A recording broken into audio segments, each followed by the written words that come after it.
Hi everyone, this is the dispatch for Thursday, May 28th.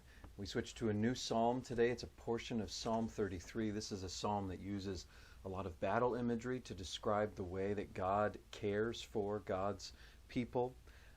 Something interesting to note is the way that it uses the vision of God. It says that God sees all of humankind, and I think what it means there is it means that God is watching everyone, right? God knows what's going on among the human community. But it says, truly the eye of the Lord is on those who fear him, on those who hope in his steadfast love. Of course, this is a different kind of vision. This is God's watchful eye. This is God's care and protection for God's people. So that's what this psalm is affirming, that even in the midst of hardship, God cares for, God watches over God's people.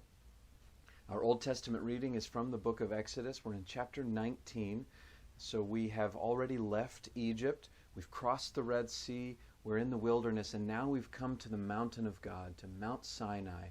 And God makes the people of Israel.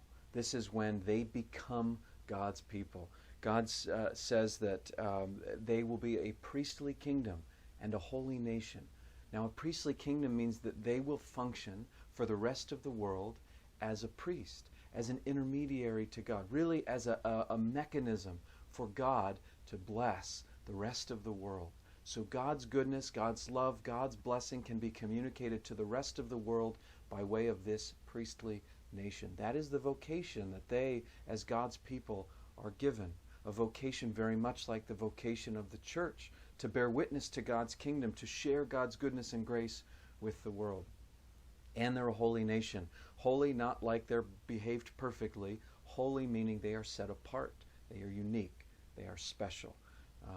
And this also is true of the church. In fact, in 1 Peter, a few weeks ago, we saw this language echoed there, that we are a royal priesthood, a holy nation, we the church. So the vocation of Israel that is granted here at Mount Sinai when they are created as a people, it carries forward even today to the church.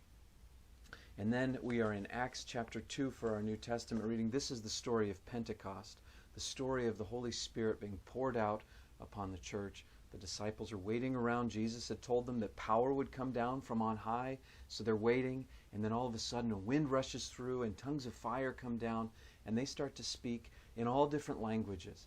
They are languages of all the people who have gathered to Jerusalem for that special day. The day of Pentecost is the 50th day after the Passover, and it was the Feast of Booths, I think, a time when the law would be read out loud.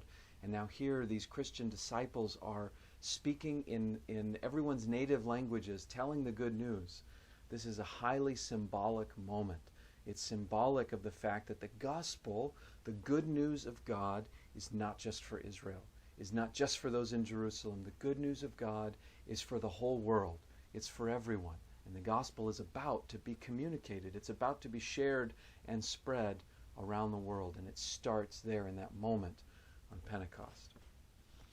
Just a couple quick updates for you. I will be going over to church later today because we have a truck arriving full of furniture. Finally, we have a furniture delivery. I've got a few helpers planning to meet me there. We're going to be unloading dozens of boxes. This will be the cafe furniture, the hard tables and chairs to fill out that cafe space. So those are arriving today. Also, I just learned earlier this week that we are likely to have our elevator inspected within the next 2 weeks. So very soon that elevator will be operational. So when the day comes that we are able to gather again in our space, it will be much closer to finished. Hopefully it will be completely done, all the bells and whistles working and all of that. So that is some exciting news for us. That's it for today. Have a great day, and we'll see you tomorrow.